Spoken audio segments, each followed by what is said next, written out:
कुदरत जितना ही खूबसूरत है उतना ही रहस्यमय। सृष्टि में आज तक छुपे हैं काफ़ी इसके अंदर राज, जिसे इंसान आज तक सुलझा नहीं पाया, लेकिन फिर भी उन रहस्यों की ओर अपने आप मनुष्य खींचा जा रहा है। कभी वो कामयाब रहा इन रहस्यों को सुलझाने में, तो कभी उन रहस्यों ने उनको ही अपने अंदर जकड़ लिया। इस दुनिया में अभी भी कई ऐसे राज छुपे हुए हैं जिन्हें आपके सुन के रोंगटे खड़े हो जाएंगे। बरमूडा ट्रायंगल एक ऐसी ही रहस्यमय जगह है जहां आप जा तो सकते हैं लेकिन लौट नहीं सकते।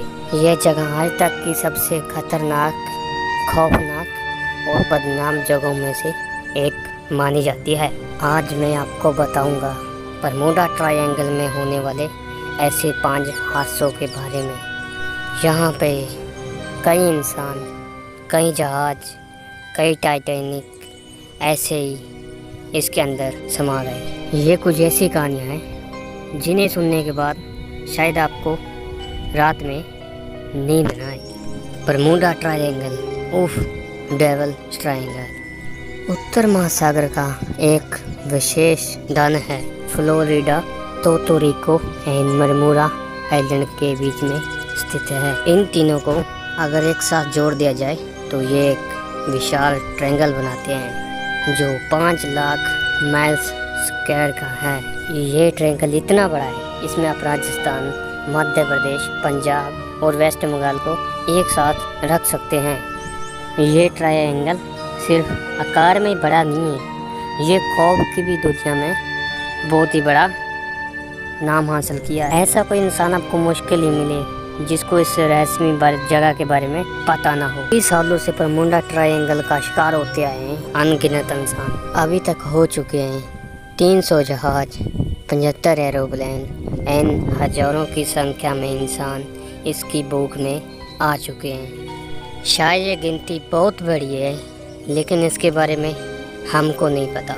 कई इंसान बरमूडा ट्रायंगल की वर्णना कर लेकिन सही से उनकी पुष्टि नहीं कर पाए। किसी के हिसाब से ये शराब पीता है और किसी के हिसाब से ये भूतिया है और कोई बोलते हैं कि ये दूसरी दुनिया में जाने का रास्ता है और कईयों के हिसाब से यहाँ पे एलियंस रहते हैं। कई वैज्ञानिकों ने इसको बायो थ्योरी से जानने का अनुमान लगाया है लेकिन आज तक कोई भी इसका सटीक माध्यम नहीं बता पाए कि ये ऐसा क्यों और इंसान कहाँ खो जाता है। तो चलिए बढ़ते हैं हम 5 दिल दहला देने वाले उन रहस्यों की ओर। मेरी सेलेस्ट का रहस्य। बरमूडा ट्रायंगल की शुरुआत काफ़ी पहले ही सदियों से हो गई थी। इसका पहला नमूना मिला था कोलंबस के टाइम में, जब वो नया पृथ्वी ढूंढने निकले थे। तब उन्होंने बरमूडा ट्रायंगल की जगह पे आसमान से आग का गोला गिरते हुए देखा था, लेकिन उस समय में कोई भी कैमरा या कोई और सहूलत ना होने की वजह से उसको कैमरे में कैप्चर नहीं किया जा सका। बरमूडा ट्रायंगल के ऑफिशियली दृश्य को पहली बार दर्ज किया गया था 30वें शतक में। इस रहस्यमय तिकोन की सबसे बड़े शिकारों में से एक शिकार है अमेरिकी व्यापारी जहाज मैरिस। 7 नवंबर 1872 को न्यूयॉर्क से यूनेवा जाने तक निकला था। जहाज में थे कैप्टन बेंजामिन ब्रिग्स, साथ में थी उनकी बेटी, उनकी पत्नी और 7 नेवी।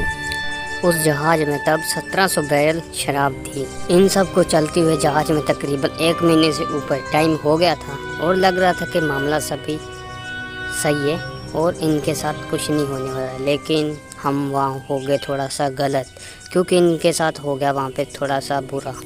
वह जहाज सही सलामत तो था लेकिन उस जहाज पे कोई इंसान, कोई परिंदा तक नहीं था और तो लाइफ बोर्ड भी गायब थी। लेकिन एक हैरानी की बात है कि मैरिस की डेक पे पड़ी हुई थी एक तलवार। जो सोच रहे हैं कि ये समुद्री डाकुओं का हमला है तो वो बिल्कुल ही गलत, क्योंकि उस जहाज में जो भी मौजूद था, शराब, खाना, जहाँ तक कुछ और अन्य चीज़ें भी, वो सभी के सभी वहाँ पे बरामद थी। एक भी चीज़ वहाँ से गायब नहीं थी। मेरी सेरस के गुम हुए हादसे को लेके आज भी कई थ्योरीज बरामद है, लेकिन उनमें से भी एक भी किताब ऐसी नहीं है जो उनकी थ्योरीज को सुलझा सके। सभी के सभी कुछ उनसे अलग ही बता रही हैं। कई बोलते हैं समुद्री बचाव और कई बोलते हैं कि ये स्क्विड के हमले का दुष्परिणाम है। किसी किसी के हिसाब से ये तेज तूफान या किसी और आपत्ति के कारण हुआ है, लेकिन इनमें से कोई भी विचार माना नहीं जा सकता, क्योंकि अगर ऐसा होता तो जहाज में एक खरोच तो जरूर आता। उस वक्त कोई भी तूफान के बारे में सुना नहीं गया था और जहाज भी बिल्कुल ठीक ठाक था। तो फिर ऐसा क्या हुआ जिससे सभी के सभी यात्रियों को वहाँ से भागना पड़ा, वो भी एक महासागर के बीच में, जहाँ पे वैसे भी बहुत सारा खतरा महसूस किया जा सकता है। ऐसा क्या था जिस वजह से उनको जहाज छोड़ के भागना पड़ा? इसका आज तक कोई जवाब नहीं मिला, क्योंकि जो जहाज पे था वो उनमें से आज तक कोई भी देखने को नहीं मिला। ये हादसा ट्रायंगल से जुड़ा नहीं, फिर भी बेरसलेस उस श्रापित त्रिकोण का शिकार हुआ था। एलन ऑस्टिन को मिला भूतिया जहाज। सन 1881 में 10 फुट लंबा अमेरिकी जहाज एलन ऑस्टिन का सफ़र शुरू होता है न्यूयॉर्क से लंदन जाने के लिए। रास्ते में एलन ऑस्टिन के नाविकों को अनजान जहाज तैरता हुआ दिखता है। वो जहाज उत्तरी सीमा में सरगोसम महासागर में तैर रहा था। एलन ऑस्टिन के नाविकों को थोड़ा सा अजीब व्यवहार लगता है उस जहाज पे। ऐसे लगता है जैसे उस जहाज पे कोई है ही नहीं। इसीलिए एलन ऑस्टिन के कैप्टन ने फैसला लिया कि वो इस जहाज पर 2 दिन नज़र रखेंगे, क्योंकि इस जहाज पे कोई समुद्री डाकुओं का चाल हो सकता है। जब 2 दिन बाद भी सब वैसा का वैसा रहा तो उन्होंने फैसला लिया। तब उन्होंने अपने क्रू में से कई आदमियों को उस जहाज पे भेजा। वहाँ पे जाके उन लोगों ने देखा कि जहाज में सब कुछ ठीक है, सब कुछ बिल्कुल सब ठीक था। बस एक चीज़ की कमी थी कि इतने बड़े जहाज में एक भी व्यक्ति नहीं था। यह सब सुनने के बाद उन्होंने अपने जहाज में सबसे अच्छे आदमियों को वहाँ पे भेज दिया और वो जहाज भी एलन ऑस्टिन के साथ ही न्यूयॉर्क जाने के लिए भेज दिया गया। इस बात से कैप्टन बहुत खुश था, क्योंकि उनको भी समुद्र में एक इतना अच्छा जहाज ऐसे मिल गया था। लेकिन इनकी वो खुशी ज़्यादा देर तक टिकी नहीं। पहले तो दोनों जहाज एक साथ तैर रहे थे अनंत महासागर की अनंत जलराशि पे। शांत दरिया, सुहाना मौसम और ज़मीन पर पहुंचने की खुशी। हर किसी के चेहरे पर एक मुस्कान थी। लेकिन 2 दिन बाद बहुत ही तेज तूफान आया। तूफान का कोई समाचार ना होने के बाद भी एलन ऑस्टिन और वो दूसरा जहाज आपस से बिछड़ गए और उस जहाज को ढूंढ नहीं सका एलन ऑस्टिन। कुछ दिन बाद जब तूफान ख़त्म हुआ तो कैप्टन फिर से उस जहाज को वहीं उस जगह पे तैरता हुआ देखते हैं। मिलने के बाद वो उस जहाज पे जाते हैं, लेकिन पहले की तरह फिर से उस जहाज पे कोई देखने को नहीं मिलता। उनके भेजे हुए आदमियों का भी कोई नामो निशान नहीं था उस जहाज पे। इस ड्रामने हिस्से को बहुत ही जगह से कंफर्म किया गया है, लेकिन ये रहस्य यहाँ पे ख़त्म नहीं होता है। एक बार फिर से कैप्टन उस जहाज को लेने के लिए जाते हैं। इस बार फिर से वो अपने आदमियों को उस पे भेज देता है और वही सेम फिर से दोहरा देते हैं कि वैसे फिर से तूफान आ जाता है और फिर से एक बार जहाज खो जाता है और वही सीन फिर से हो जाता है। नेक्स्ट टाइम फिर जब उसको जहाज वो दिखता है तो वो फिर से वैसा ही और खाली दिखता है। एक बार वो फिर से नाव देखने को मिलता है, लेकिन इस बार उनमें से कैप्टन के कोई भी आदमी नहीं थे। यूएसएस साइक्लोन, यूएसएस नेवी में दुर्घटना से मौत कुछ नया नहीं है, लेकिन जिस हादसे ने सबसे ज़्यादा ज़िंदगी छीनी है उसके चंगुल में फंस गया था फ्यूल शिप, जिसका नाम था यूएसएस साइक्लोन। सन 1918 मार्च के महीने में उस जहाज में ब्राज़ील से 10,800 टन मैंगनीज बाल्टीमोर को भेजा रहा था। ये सुनने में बहुत ही स्वाभाविक और आसान लगता है, लेकिन वैसा बिल्कुल भी नहीं था, क्योंकि यूएसएस साइक्लोन पे रास्ते दहशत और रहस्य लेकर आ रहा था। वो शराफी स्थान जिसे हम बरमोडा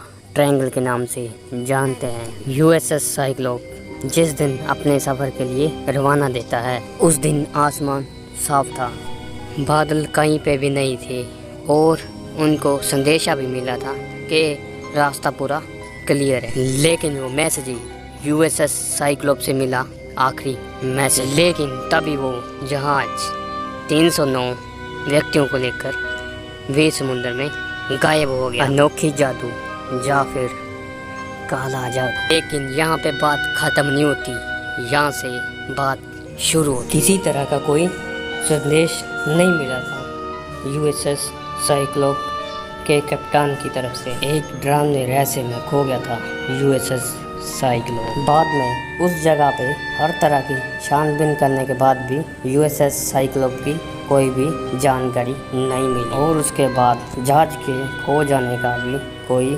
अता पता नहीं लगा और वो आज तक किसी को नहीं पता, सिवा शैतानी थे कौन के 309 इंसानों को छोड़ के। ग्रामन क्रूवोजेट। फिलहाल सभी में से एक रहस्य है ग्रामन क्रूवोजेट के खो जाने का। साल 1991 में हेलोवीन के वक्त पायलट जॉन बार थे एंड उनके साथ उनके क्रू मेंबर में से एक कप्तान, और वो दोनों अपने एरोप्लेन को उड़ा के ले जा रहे थे मेक्सिको से ऊपर। वो जा रहे थे तालाहासी के पास। लेकिन उस टाइम मौसम कुछ ठीक नहीं था, बादल गरज रहे थे, बिजली भी कड़कड़ा रही थी। लेकिन उनके जैसे जाबाज कैप्टन और क्रू के हौसले इतने बुलंद थे कि उन्होंने फिर भी जाने का फैसला लिया और वो दोनों ने उड़ान भर ली बिना कुछ सोचे हुए। और वो दोनों एरोप्लेन को इतना ऊपर उड़ाते हैं, क्या बताऊँ मैं आप सबको। ग्रामन क्रूवोजेट बादलों के चीरकर और ऊपर जा रहा था, लेकिन अचानक तभी वो एरोप्लेन वहाँ से गायब हो गया, रडार में नहीं आ रहा था। सभी कंट्रोलर अचंभित हो गए।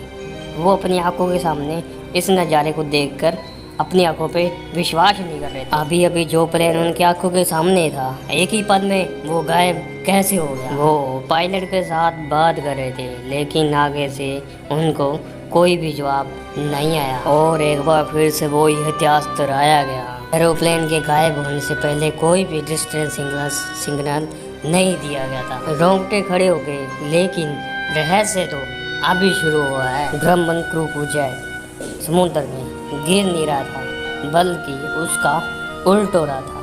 वो ज़मीन पे आने की जगह आसमान पे बहुत ही ज़्यादा तेज़ी से ऊपर जा रहा था और जाते जाते एक वक्त वो अपने रडार से खो जाता है, जिसे चला रहे थे बहुत ही तगड़े मचे हुए 2 कप्तान।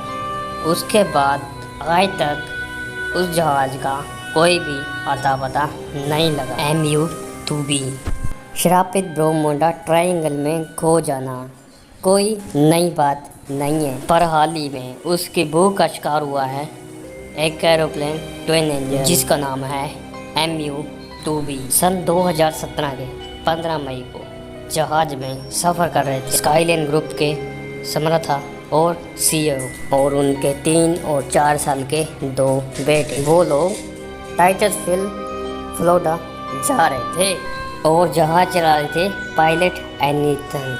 सुबह 11:30 बजे एंटरिक को छोड़कर MU-2B निकला था।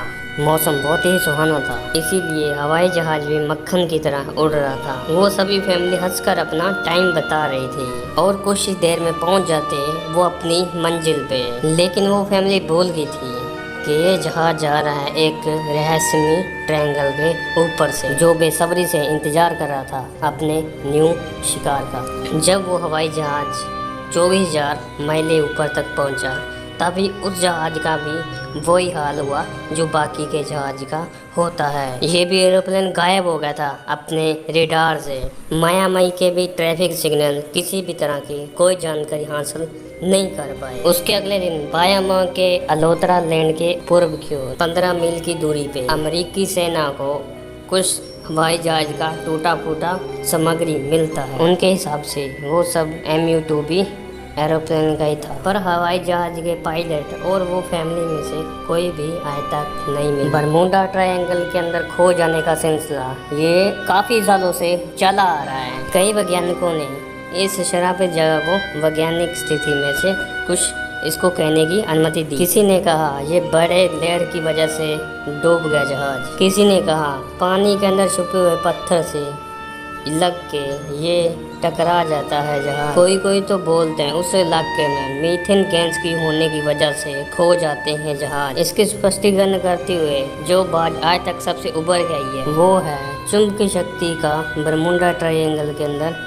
खो जाना। वैज्ञानिक कोई भी भूतिया शक्ति या किसी अलौकिक शक्ति को मानने से आज भी इनकार कर रहा है, लेकिन फिर भी इन सभी घटनाओं का कारण आज भी अनजान रहा है। लेकिन फिर भी बरमूडा ट्रायंगल के बारे में आज तक कोई भी ऐसा साइंटिस्ट या वैज्ञानिक नहीं है जो उसके बारे में सही गणना कर सके। जो बता रहा है कुछ ना कुछ थोड़ा सा इससे अलग ही बताया जा रहा है। क्या हो सकता है इसके पीछे? किसी वैज्ञानिक का हाथ है या इसके पीछे कोई समुद्री दानव हो सकता है, बड़ा दानव। यह भी हो सकता है कि इस तरीकों जगह में छुपा हो दूसरी जगह जाने का रास्ता। असली कारण का पता किसी को नहीं पता, किसी को भी। पूरी दुनिया में बरमूडा ट्रायंगल की दहशत का वर्णन अलग अलग होने के बाद भी जो कभी नहीं बदली वो है अलग अलग तरीके से इंसान, आदमी, औरत, बच्चे गायब होते। बहुत जनों को शिकार कर बनाने के बाद भी अभी भी वो बरमूडा ट्रायंगल करता है